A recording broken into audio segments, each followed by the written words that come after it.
Oh, hello. Hello, hello, everyone. Welcome. We're going to test the chat just to make sure everybody is coming in, can access the chat. Let us know where you're calling in from, your organization. Mhm. Your LinkedIn URL if you want to connect with folks today. Here, I'll stop sharing right now, too, so people can actually see us, and then I can share my screen in a minute. Good morning, Amazing. everyone. Welcome. Okay, Bob, thanks for letting us know that the chat works. Way to kick us off. A critical part of our team. I know. Everybody let us know where you're calling in from. It's bright and early here in Berkeley, California. Although I have two little ones, so I've actually been up for a very long time. But it's so good to be with you all this morning. Let us know in the chat your org, where you're joining us from. We had a really great group of folks sign up for today's webinar. So I'm so excited, Jen, that we're doing this. Yeah, it's going to be awesome. And I think timely and really informative for folks. Oh, it's Amazing. so great. Look at the chat go. I know. Yeah, as we said, would love for you to continue using the chat. We always love to hear from you all. And it's great to see like such an awesome crew of people on this morning. And then the other thing that I just want to flag for folks is we do have a Q&A function as well in this Zoom webinar. So if you have questions for Mallory or for me after the session, we'll have time to go over those. And we're always happy to answer things live where we can and follow up if there's any questions we don't get to right away. So please feel free to use the Q&A session and we will make sure that we can review those.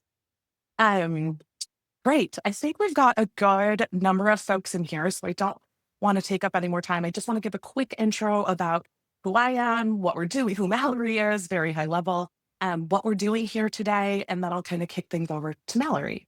So just a quick introduction. I am Jen Lau. I am the director of Fundraising.AI. If you're not familiar with us, we are a collaborative of nonprofit leaders and technologists who are committed to the use of responsible and beneficial AI to support nonprofits, to support fundraisers, and really to support the communities we serve and the impact that we're trying to achieve. So Mallory's here today, and she's one of the co-founders of Fundraising.AI. She also wears many other hats. You may know her from one of those other hats that she wears. She's also the founder and CEO of Practivated. So I will let her kind of introduce herself in a minute here. But I just wanted to say a huge thank you to all of you for making the time to join us today. And this is a really challenging moment for many of us in our sector. There's a lot of news and information that's coming our ways. And so we do believe AI tools have the potential to help. We're here to show you how that can work and how you can approach these things from a really grounded standpoint and in a way that hopefully helps you move forward and understand a little bit more of this landscape. So I'll kick it over to Mallory. And like I said, please feel free to use the Q&A, the chat, and we'll look forward to hearing more from you and covering any questions later. So Mallory, do you want to take us away?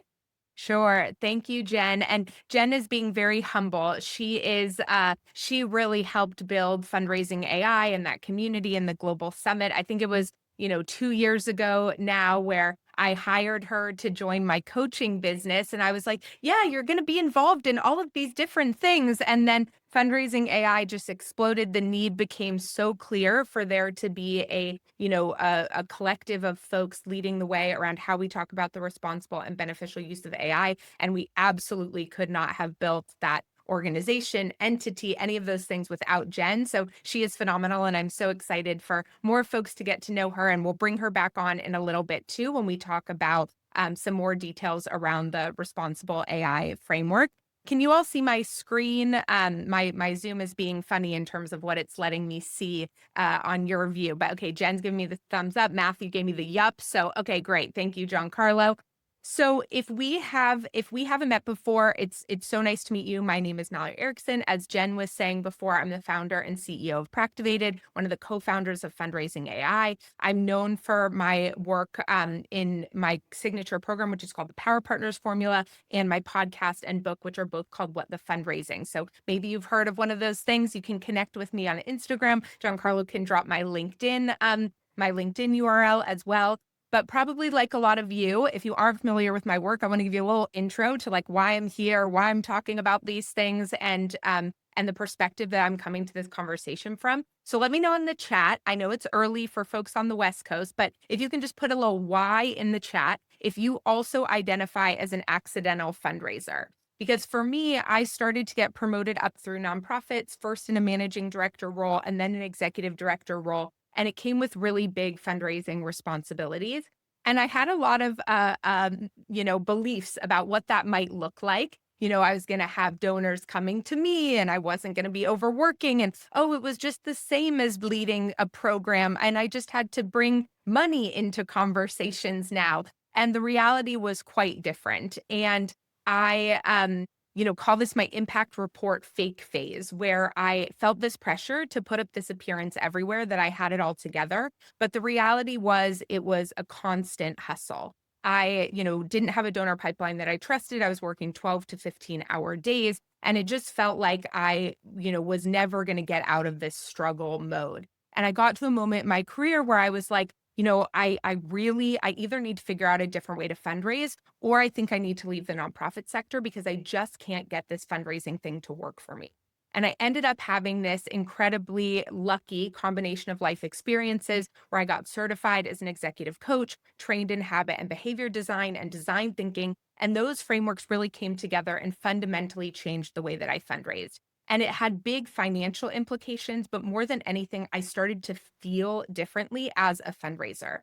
And so I started to just share my tools and strategies with my peers in the sector. I had no intention of becoming a coach or a consultant or building technology in this space. I really just wanted to share the strategies that have been so transformational for me with my peers. And I did that throughout all of 2020. And in 2021, the requests to work with me in a coaching capacity were so big that I ended up moving into that full time. And what I've been working on for the last 4 years is really understanding the relationship between how we feel and what we do when it comes to nonprofit leadership, when it comes to fundraising. And this has really big implications for our use of AI, how we think about adopting AI, and particularly what is happening to us when we are in crisis. So I'm going to explain, I won't go too much into the brain science, I promise you. But I want to explain a little bit of how our brain works, particularly when it's activated into stress. Because right now, maybe you can just put a little why in the chat again. If you are feeling particularly stressed right now, like if you feel like the last few months have maybe been the most stressful few months you've ever had as a nonprofit leader and fundraiser.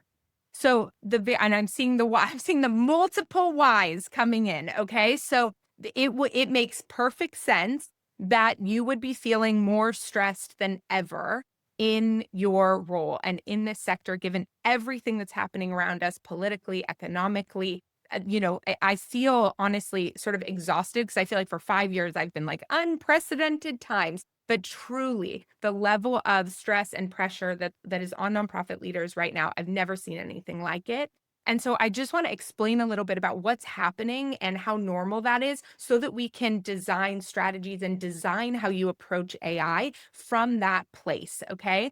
So I won't go into all the different ways that our brain works, but a lot of times when we're thinking about things like fundraising strategy or nonprofit strategy, crisis management, all of those things, we're in our prefrontal cortex. It's our logical brain, our cognitive brain. And then when we go to actually implement those decisions, when we go to call that donor up or send that email about the meeting or implement that crisis communication plan, we might notice inside ourselves some more resistance. And so tell me in the chat if you have noticed ever like a disconnect between the plan, the strategy, and the ability to implement it either in yourself or in your team, maybe with your board where you're like, okay, everybody's on that seems to be on the same page. This is what we're doing. This is how we're rolling it out. And then you go to actually roll it out. And there's some there's some resistance there that maybe wasn't anticipated. And I know for me with my board in particular, sometimes I'd be like, I thought everybody said they were going to send these emails, but nobody's sending the emails. So that response is a stress response. What's happening in those moments where we're going to implement our action is that our back brain is coming online, our lizard brain, okay, our amygdala. And what happens when that part of our brain comes online is that it activates our nervous system. And our nervous system starts to then tell us additional stories about why we should or shouldn't take an action, right? So if you had decided strategically you were going to email these 10 donors and try to get meetings with them to talk to them about a budget shortfall that you're experiencing right now, and then you go to send those emails, you're like, oh, maybe I don't have enough time to personalize these right now. Or, oh, maybe it's a bad week because blank and blank just happened. Or, oh, I'll do this on Tuesday. Okay, that is your lizard brain. That is your stress response coming online, trying to protect you. Because when our lizard brain is online, when our amygdala is online, it only has two jobs, keep you alive, right? It's like, don't die, and conserve as much energy as possible. Our back brain, those are its primary responsibilities. And so it turns off all of the other parts of our brain that we need in order to take action, in order to decide what AI tool we are going to use, in order to connect deeply with our donors. And one of the biggest challenges that nonprofit leaders are experiencing right now is that our fundraising naturally activates our back brain. And then everything that's happening around us in the environment right now is also activating our lizard brain, our stress response. And so we are getting trapped in this chronic stress place. And so, first of all, I want to make sure that you understand that some of the components of fundraising really naturally lead to stress. Okay. Uncertainty and ghosting have been scientifically proven to increase our stress response. Rejection, pressure to meet targets, overwork, emotional fatigue, power dynamics, and all of these things are exacerbated right now. All of these things are exacerbated right now. And so our back brain is like completely online, right? Fight, flight, or freeze. And you're like, wait a second, I thought I was coming to a talk about AI, and I promise that you are. Understanding this, though, is really critical because a lot of the ways that we're chasing AI right now are coming from a stress response place. They're not coming from a place of clarity. They're not coming from a place of control or conviction around what we should be using and how we should be using it. And that has to do with what is happening in your brain and this stress cycle. Okay. So everything that normally impacts our stress cycle is still there and the dial has been turned up. Plus, we have all of these environmental components that are increasing our stress response too. Okay. And so you might be like, wow, what a Debbie Downer webinar I came to. And what we're going to be talking about are your solutions here. But the first piece of this is just to normalize and validate your experience. I had a call with somebody recently and I shared something I was really struggling with in my business. And the person was sort of like, oh, I haven't heard of anybody else struggling with that right now. And it really messed with me because I was like, is that true? And no, it wasn't true. The person just wasn't talking to other people about the same thing. And tons of people are experiencing what I was experiencing. But I think one of the things that's the most important for nonprofit leaders and fundraisers right now is to just know that what you are experiencing is normal, that you are not alone, that if fundraising feels like this, like a million scattered things around your brain, that makes perfect sense. That is what dysregulation does. That is what a stress response does. And using AI tools without regulation continues to create that really scattered energy, okay? Because then we're bouncing between a million different tools and we're using every tool to 10% of its capacity. And we're like, why am I not seeing results? Everybody told me AI would save me. But what we're actually doing is we're coming from this really stressed out place. We're using these tools in a really stressed out place. And so we're not, number one, seeing the benefit of them. We're not making decisions from the right place, either from a responsible or ethical, standpoint, but also oftentimes not from a core problem standpoint, which we're going to talk about. And so I really want you to understand some of this like brain neuroscience components because it should be something that you're conscious and aware of when you are making your AI decisions. So, okay, I can't see I can't see certain things. My Zoom decides to hide them, but can you just tell me in the chat? You can give me a yes or with you, just that you're along with me for this ride, that you're all still there and that this is making sense and you're ready to talk about okay how we design some strategies to move through this. Okay, perfect. So we are all experiencing more fear and dysregulation. So now we need to talk about what we can do about it. And I'm going to talk about this from a combination of AI and the brain science component because bringing them together is really important. So I did this really incredible podcast episode. Maybe Jen or Giancarlo can drop it in the chat with Arash, who was the head of Wayne State, is the head of Wayne State's fear research lab. And he wrote this book called Afraid.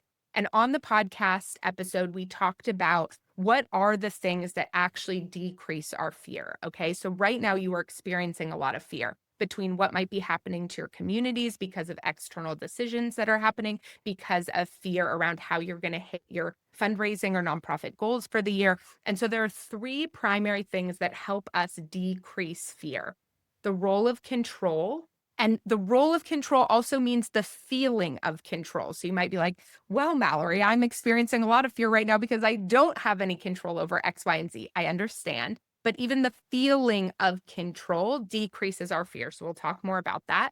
The power of knowledge and then awareness of our emotions. These three things have been scientifically proven to help us decrease fear. So we're going to talk about each of them as they relate to the responsible and ethical use of AI and how you can harness this understanding. And the first thing that I want to like kind of double click on is that fear leads to inaction often, right? So fear, that stress response, fight, flight, freeze, it can lead to inaction, particularly in high pressure situations like fundraising. Now you might be like, well, Mallory, I'm not in freeze yet. I'm doing a billion different things. Okay, so that actually is a flight response, right? We are fleeing the discomfort of sitting in any one of our tasks for too long. And so we are bouncing around, shiny object syndrome, fleeing from the discomfort of some of the different stressors in our life, in our organization. All of that, that's still a form of inaction. It's maybe not paralysis, which is the freeze response, but it's still not actually driving us towards our goals. Okay. And this is what fear does very normally to our bodies. Okay. But here's like the kicker: taking action actually reduces our fear, right? There's that great quote, action is the antidote to fear. Okay, so this is one of the things that's really challenging about this moment is we are afraid. And so everything inside our body and our brain is trying to keep us stuck. It's again, don't die, conserve as much energy as possible, which means play it really small. Don't take any action. Don't do anything that could jeopardize literally anything, which is anything at all. But we need to take action in order to decrease our fear, because when we act, we actually disrupt that cycle of fear and we start to be empowered. Okay. And I'm not saying that that you shouldn't pay attention to where you're experiencing this resistance. We'll talk about that emotional component later. You should notice it. That is important information for you. But sometimes we don't have to explore every emotion more deeply. Sometimes it's actually better to take some action and go from there. And I think when it comes to AI, part of what I want to help you with today is giving you enough feelings of control, knowledge, and awareness of your experience that you can take a tiny action following this conversation that feels safe and responsible, and actually let that action start to build momentum for you so that you are able to move forward.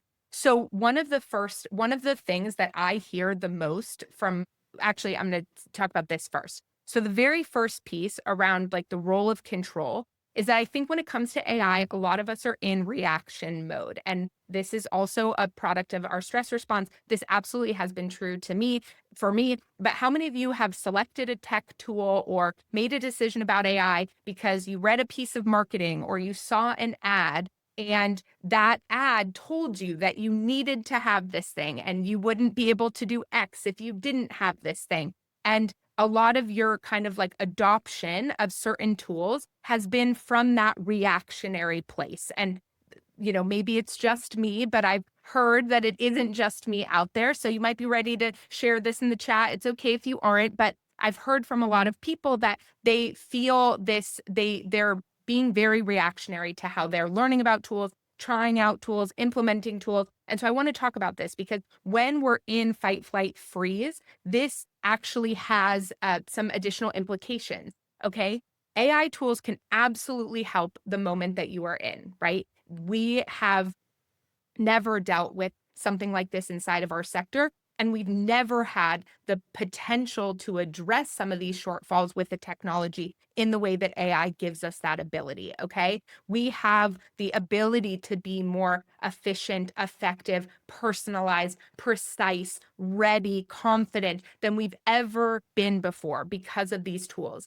But there is a catch, right? Because in order for us to realize all of those benefits of AI, we really need to approach AI from a place of problem awareness inside our organization, responsible AI principles, and then having an actual decision-making framework for deciding what we're adopting, what we're trying out, how long are we going to stick with it before we, sign up for the next 14-day free trial, because otherwise AI has the ability to actually keep us stuck in flight because we're just pinging between all the different open browser tabs on our computer with all the different free trial tools that we are trying out at the moment. And if this feels like a little bit of a personal gut punch, it isn't. I'm calling myself out here too, but these are the challenges that I've heard from folks. So I want to walk you through each of these things. Okay. I've also heard from folks, we've heard this a lot at Fundraising AI, like, I just want to get some AI. How do I get some AI?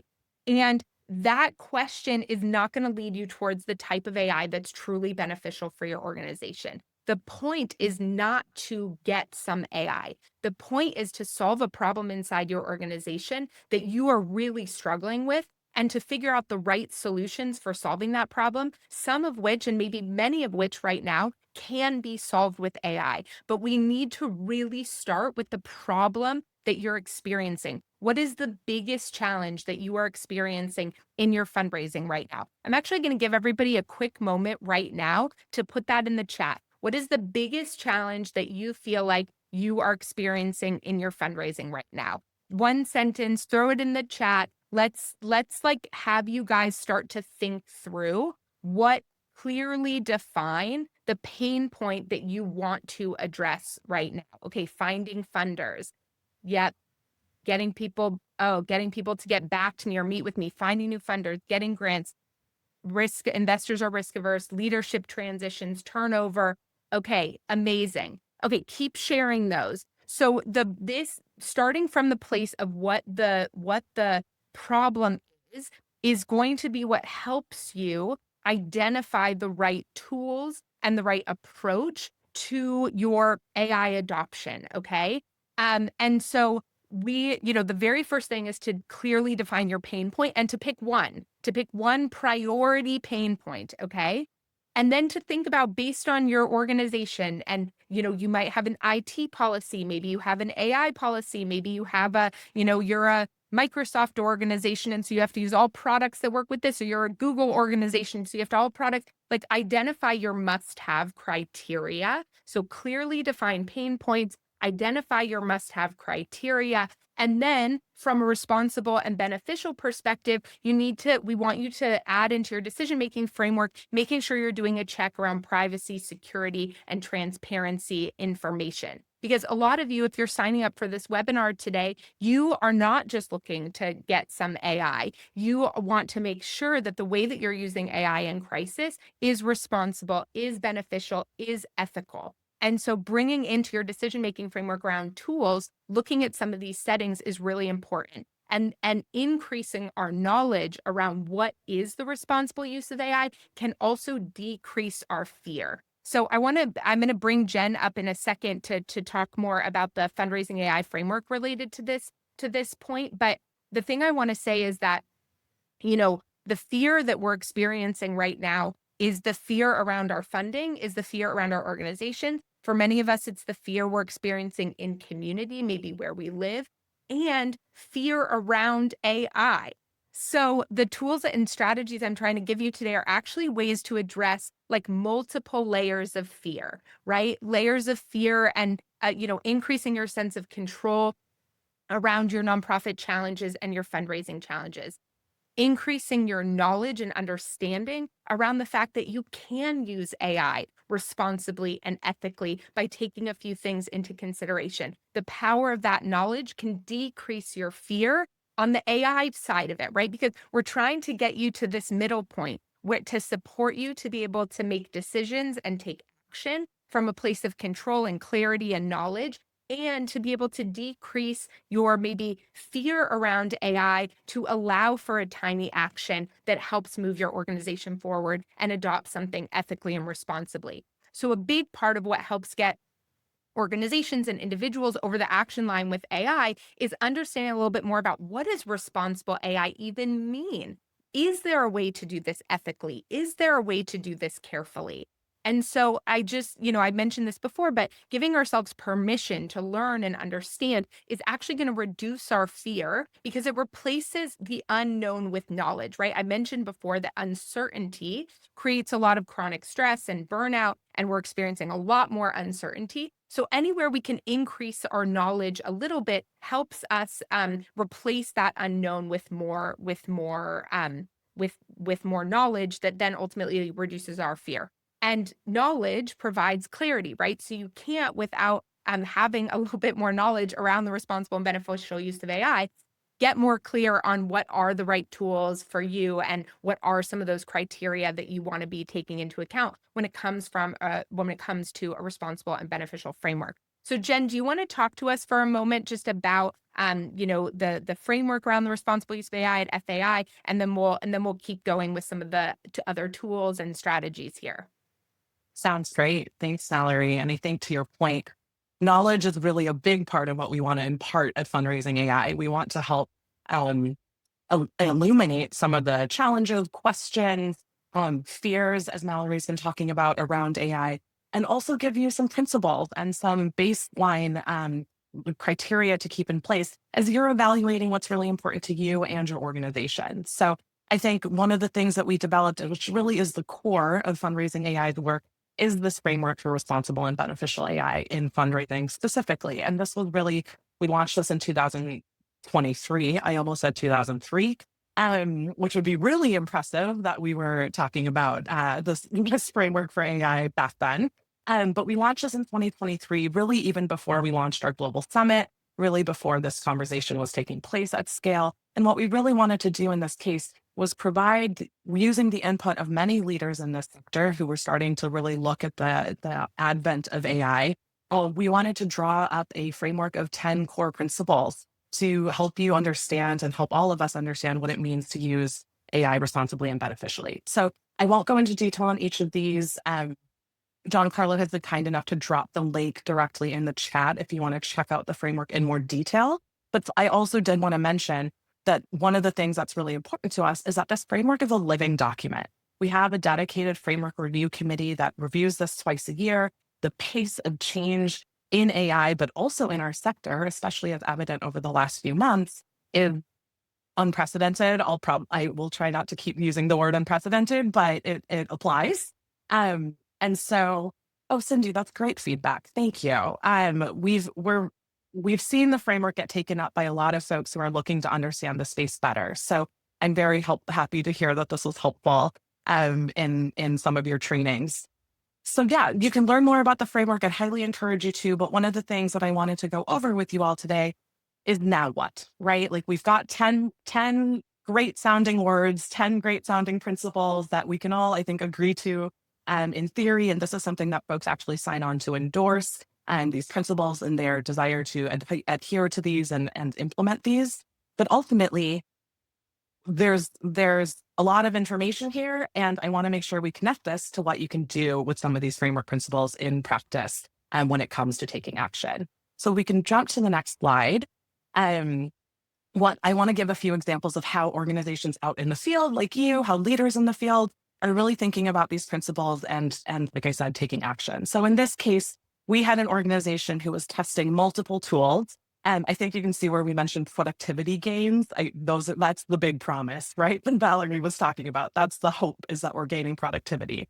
And they quickly realized they were spending a lot of time managing tools and not necessarily focused on their outcomes. And so they actually implemented a decision framework. You can think back to the one that Mallory introduced earlier. And they really thought about prioritizing capacity, relevance to mission, transparency with donors and stakeholders. And so they actually were able to apply principles of governance and transparency, principles of accessibility and meeting their actual needs capacity wise, and creating some accountability here, pausing things that weren't serving their purposes and really focusing on the tools that did. So again, this comes back to what Mallory was sharing in terms of knowing the problem that you're trying to solve. And so that is part of the process of selecting and identifying AI tools. You don't have to necessarily land one and use it and stick with it because you're committed to it. You can really think about what options are out there that will really help you meet your needs. The other option here that I've been talking about a little bit is just the act of piloting new tools. There's a lot of options out there. There's a lot of content and a lot of buzz about what tools can do for you. And one great example that we saw through our summit and our podcast episodes is actually that an organization tried a bunch of tools and then said, we're only going to do the ones that really align with our values and our mission. We're only going to do the ones that really feel that help staff and our team, our donors, our stakeholders really feel like we're moving the needle without doing things that don't align with what we want to be doing. So in this example, they declined to automate outbound emails. There's a lot of choice that we have in where we use AI and how we use it to address the problems that we have. So there's human review, that's a critical component of this. There is staff capacity, that's a huge component of this. And then transparency, again, sharing with staff, making sure folks are aware this tool, we're trying this out. Give us your open feedback. Feedback loops and collaboration are a big part of what we're hoping and that the framework helps impart to you as well, that as we're trying new things, we have lots of feedback loops. And then the third thing that I think the framework can really help with in action is reminding us to seek transparency in others. And privacy and security, our first principle in the framework, might be the one that we're all really familiar with because we use this as consumers of tech tools and tech platforms all the time. And so we really see that folks, unless you're reading hundreds of pages of fine print, it can be very challenging to identify what's actually happening in the back end, what's actually happening to your data to enable the technology and the precision that we're looking for. And so one of the things that we find really valuable is seeking transparency directly from those vendors and tools. There's some cases where we see websites that are really explicit about these 5 bullets, that are really clear in saying, hey, we're just going to put this up front. You don't have to sift through hundreds of pages of information. We believe in this and our commitment to you is XYZ and we take these actions. That's also part of how we can build AI fluency and comfort with donors and stakeholders is by emulating this as well, by being transparent, by sharing the way that we use things, the way that we don't use things, and how that's really affecting our choices and our fundraising and our mission outcomes as well. So hopefully those are 3 examples of how we can really take the framework, apply it in principle and in action, and use this to try to gain some knowledge and clarity, as Mallory said, about AI tools and options that are out there.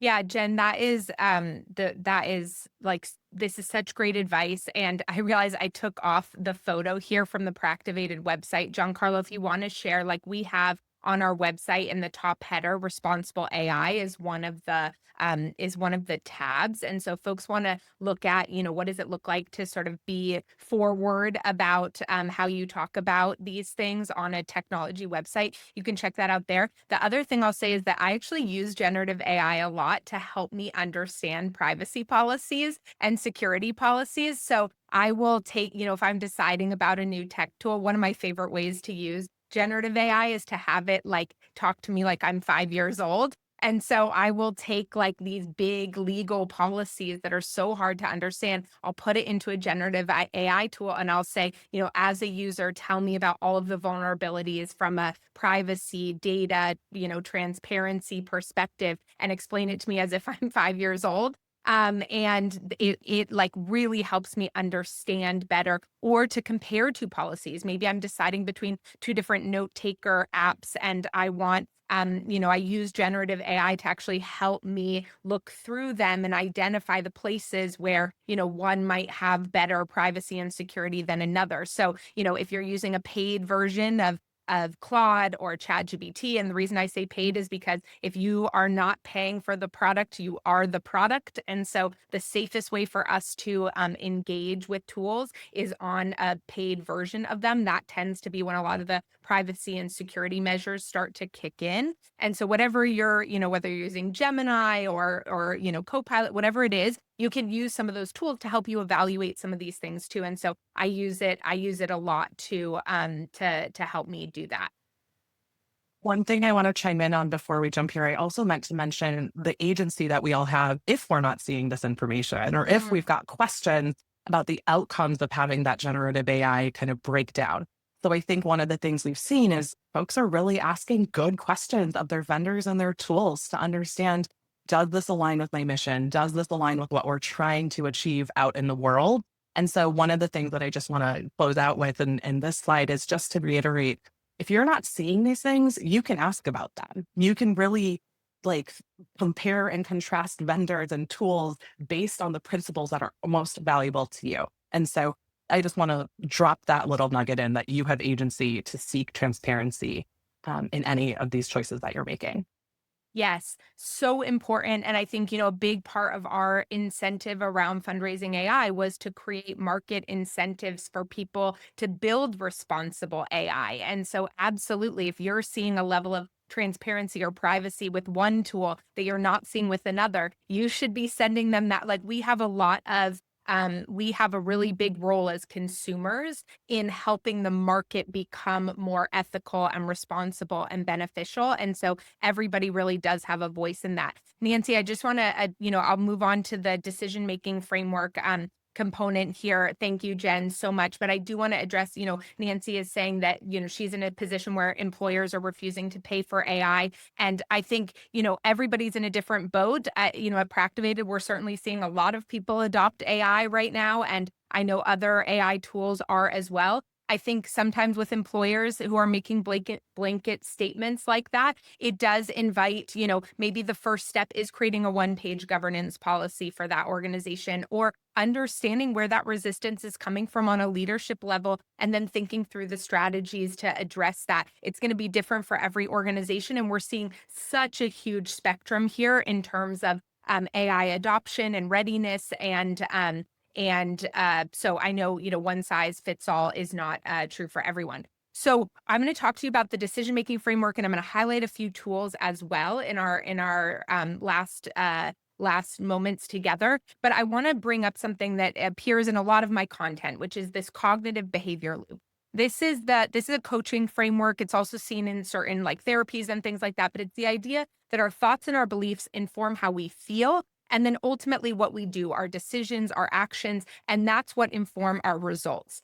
It's really important that we have some consciousness around this loop when it comes to AI, when it comes to our fundraising, really when it comes to anything. When we're experiencing resistance. And so even Nancy, for what you brought up, right? Like there's some resistance there around AI adoption. I'd be curious, like, what are the thoughts? What are the beliefs that are behind that? Some of them, it's not that they're not rooted in real ideas at all, but they can be addressed. We can actually address those things. We have the opportunity to shift our beliefs and shift our thoughts if we want to, because there are other thoughts and beliefs that are more in alignment with who we want to be as change makers or how we want to lead when it comes to innovation. But in order to actually uncover some of those oftentimes subconscious thoughts and beliefs, we need to really understand this loop and that this is coming up for folks.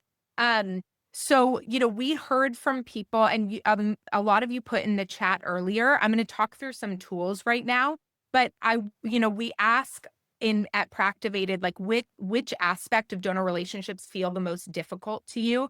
And these are the four primary things that we hear: overwhelm and time constraints, personalization without burnout, donor engagement and retention fatigue, and confidence around the ask. And so I just want you to maybe like sink in again to like which of these is your number one fundraising challenge right now, especially in this crisis moment. And I'll put that list back up there because once again, we want to be making AI decisions from a problem aware place, right? I want you to pick one priority just for the sake of this call, to help you see that when you pick one, where does that lead you in terms of the type of AI tool that you should be like looking at and prioritize?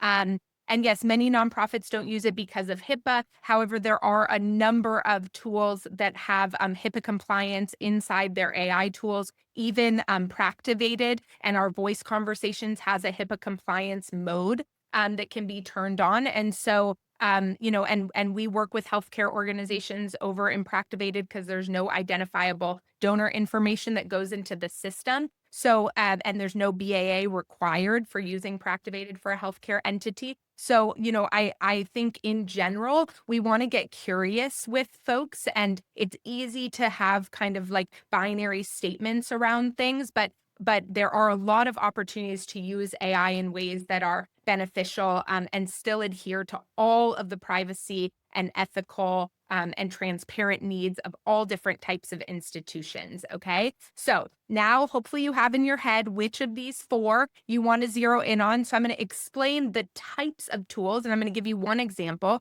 but I'm going to explain the types of tools that help address each of these. Okay. So from overwhelm and time constraints, okay, the types of AI tools that help address these pain points are calendar tools like Reclaim is one example. Clockly, I always forget the name of it.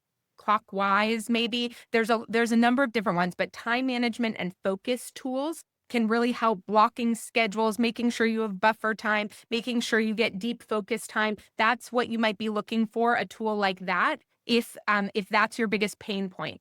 Also, AI note takers, Fireflies, Otter, we use Ask Elephant at Practivated. Those things can help with some of the overwhelm that I know for me, sometimes I get to the end of the day and I had 7 meetings and I can't remember what I talked about in my first meeting or what those next steps were. And it used to lead to a lot of overwhelm. And so using meeting notes that, give you next steps and things like that can be really helpful.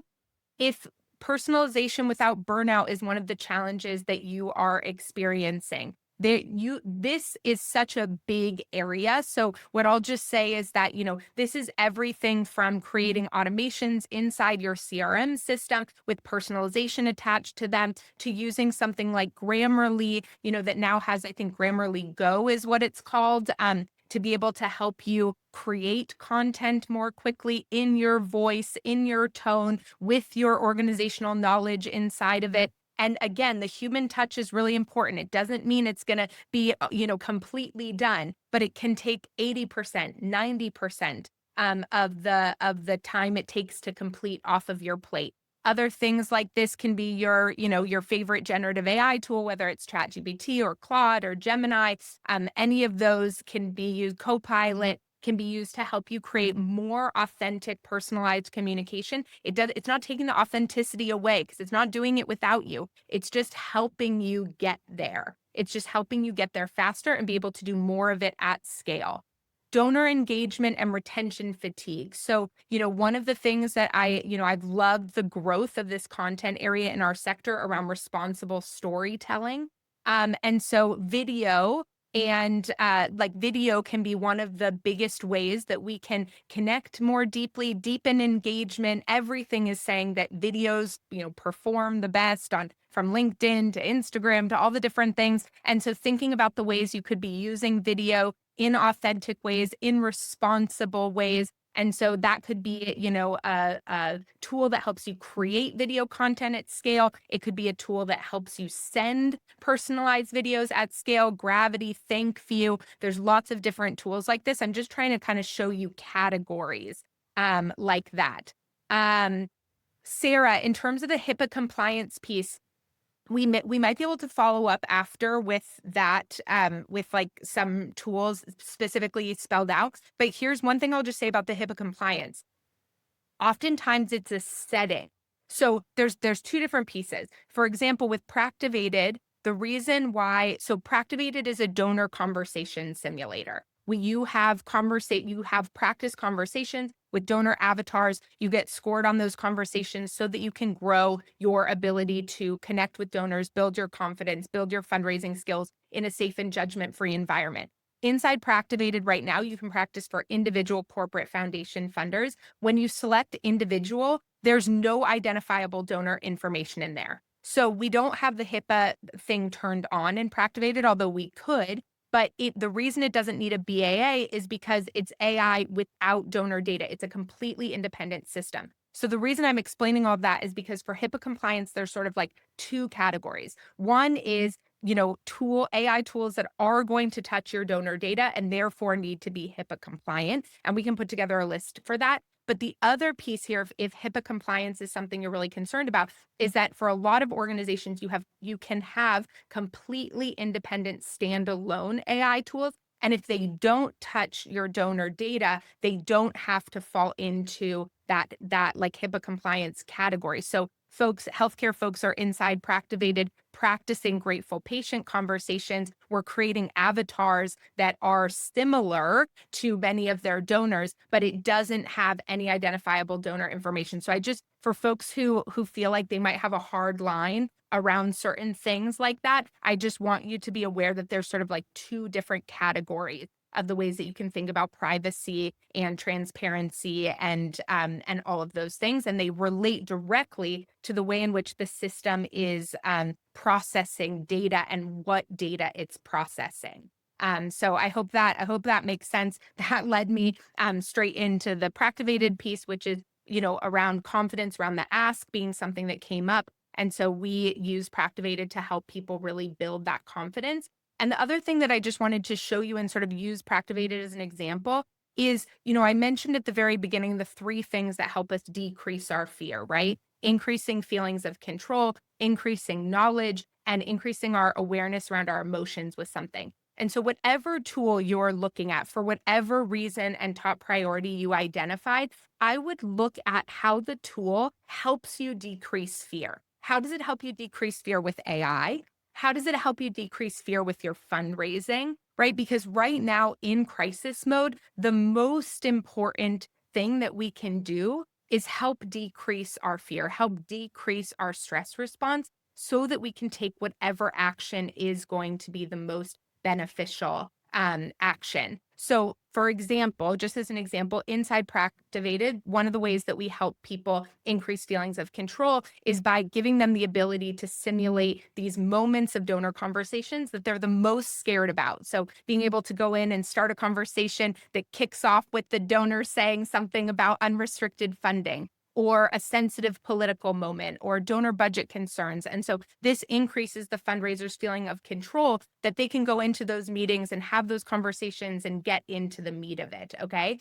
The other way around is increasing knowledge to decrease fear. So in Practivated, what that looks like is we increase knowledge around how you scored on that conversation. What were some of the things that came up in the conversation? We have 16 indicators. And so we're constantly wanting to increase knowledge around fundraising skills and indicators for fundraisers so that it decreases their fear around, number one, their ability to address that, because we are going to then show you how to address that in your next meeting and grow over time. But you really want to be looking for tools that sort of like increase your knowledge in whatever area it is that you're using them for, so that it can decrease your fear on taking that next action. And that increased knowledge might be about the tool itself, and it might be about whatever fundraising element it's trying to get you to take action on. And then the last thing is, I would really look for tools that bring your experience into the fold, that ask you, and if they don't have it inside the tool, maybe you create your own habit around it, reflecting on how you feel using that AI. How does it feel good to you? Is it feeling supportive to you? Because if you want to build a habit, or if you want to find the right system, you have to be aware of that, of your own emotional experience using the system. And if it doesn't feel good, If it doesn't feel good or supportive or like it's moving you forward, then maybe it's time to do a test, a trial with another tool. Um, okay, I'm going to get to these questions in a second. I see them starting to come through. If you are interested in learning more about Practivated, you can't go on the website and just get the platform today. We're selecting organizations in a really hands-on way. So if you want to book an introductory call with me, if you're interested in Practivated in particular, you can use this QR code, book a call with me, and we brought in our first design cohort starting yesterday. We're bringing in the next one in a few weeks. So we can have a call and see if you'd be a good fit for that. You're welcome to book a call there. And I'm sure, John Carlo can throw that there as well. And I want to go back, before I get to some of those questions, I want to go back to the decision-making framework, because the idea is that you identified your oh, somebody just messaged me. I put the QR code back up. The idea is that you have identified your number one problem. Now, your number one problem that you put in the chat at the very beginning may or may not have been one of those 4 problems I identified later. We just wanted to share what we're hearing from fundraisers every single day. But the most important piece is that you are identifying your number one pain point first, and that the tools that you're looking for are addressing that number one pain point. Don't sign up for the Practivated link if your number one pain point isn't talking to donors or figuring out how to have those one-on-one conversations in a more effective way or build your confidence around the ask, right? This should be the number one priority for the people who said that's their biggest problem area. If your biggest challenge area is related to, focus time, you want to be looking at a calendar tool for something like that. So I'm just going to go through and we'll send out the slides so you'll have this decision-making framework for everything. But you want to clearly define the pain point, identify your must-have criteria, look at the privacy, security, and transparency information. Then you need to shortlist. So 2 or 3 tools only to compare.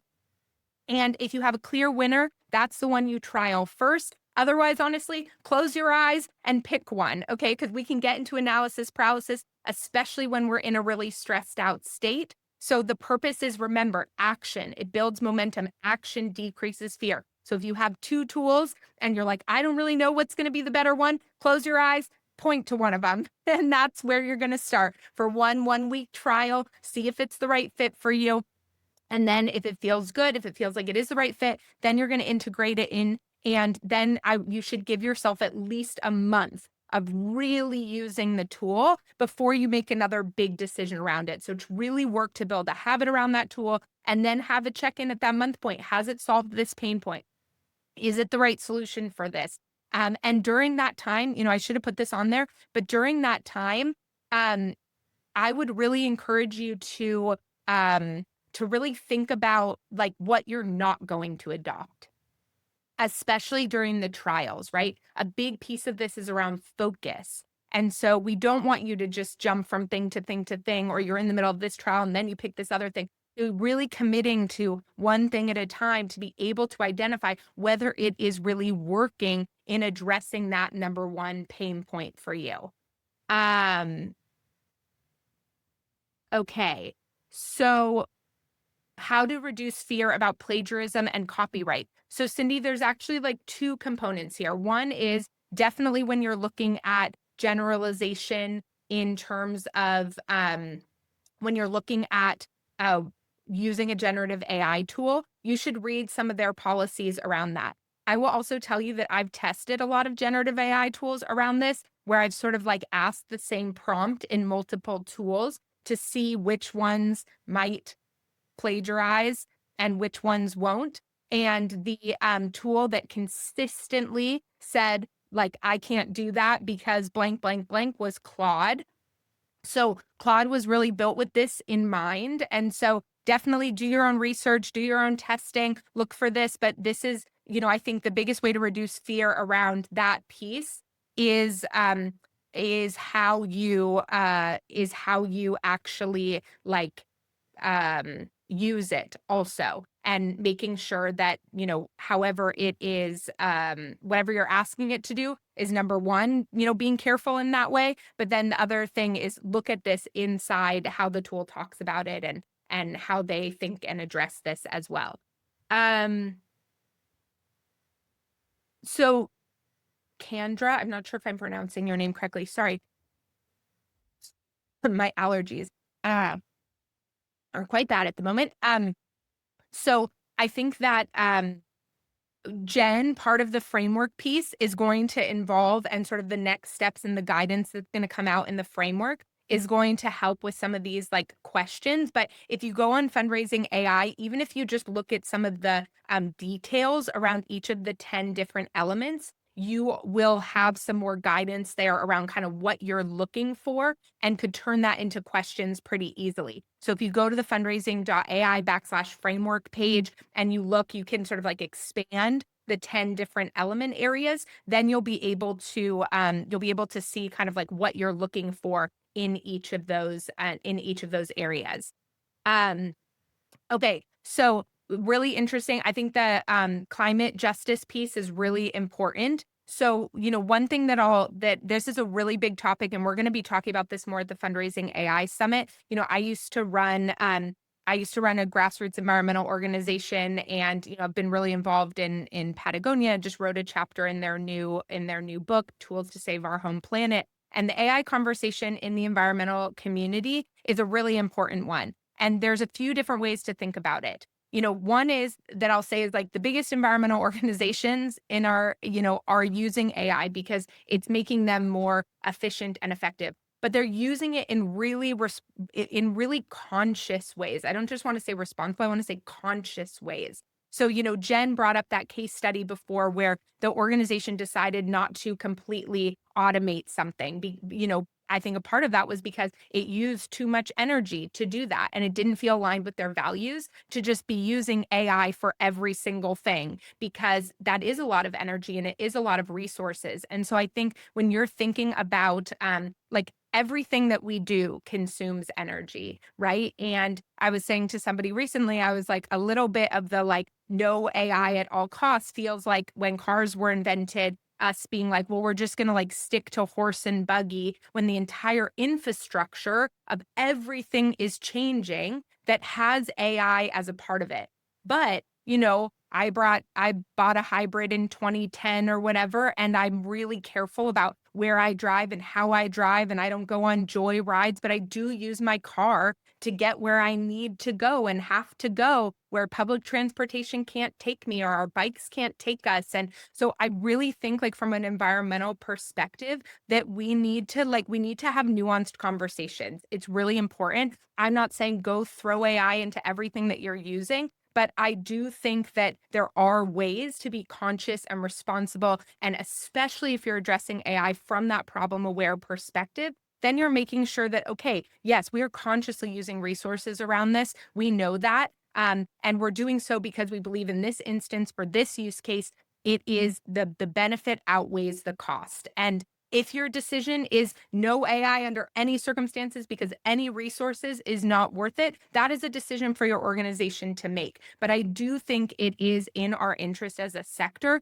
to have more nuanced conversation about when and how we're using these different tools and we're using resources and what's possible when we do, and is it worth that trade-off? The other thing is the equity piece is really important. And there's so much inequity around AI. Like there's the bias in the data piece, which is another reason why diversity in use of the tools can be really important because if imagine if only like one type of person used AI, right? The data continues to like the bias continues to reinforce itself. The other thing I would say is bias does come up sometimes. I posted about this on LinkedIn recently where I had it I was curious what it would create in terms of a photo of me, and it was a white dude. And so obviously there was a lot of bias in there. And I didn't just let it create that photo of the white dude and then walk away. I was like, why did you think that I was a man? And like basically in the tool had the put data back into the system about the bias that came out of it. And so, the other piece we need to be doing is having these conversations, challenging our providers, right? That back to Jen's point before, we should be advocates of how we want these tools to be built. We should be advocates, and being consumers of these tools gives us so much more advocacy power to say, hey, I don't want us putting, a plant in the middle of that community that's going to continuously disenfranchise this community because of the environmental destruction that's happening regarding this power plant. As consumers, we get to hold companies accountable for how they do things, but we need to be a part of those conversations. We need to be willing to be advocates to tools. We need to be on sales calls with tech providers saying, what about this? How are you thinking about this? Like, what about values around this? Like, have people, when you say that to people on a sales call, on a demo call, when you say, I'm deciding about this, but I'm worried about this, that's what changes things. That's what gets companies to behave more responsibly and beneficially for the entire sector and the world. So I just want to there are so many conversations here. This is not, binary. Everything about AI is good, and you should just go grab it all right now. I hope that's been very clear. But to be really clear that it can be used effectively in crisis in particular to solve some of your biggest pain points, but the consciousness around that, around your experience, around the problem it's solving, is one of the most critical components to making sure that it is being done ethically and responsibly. So thank you all so much for your time today. I know we're a minute over, and I don't want to take any more of your time. I'm so grateful that you are here. I know you all are navigating a lot. I hope this helps you take your next step, or maybe your first step forward in being able to make a decision around adoption that helps you navigate this crisis with more clarity and confidence. So thank you so much again for joining me, and wishing you all a good rest of your week.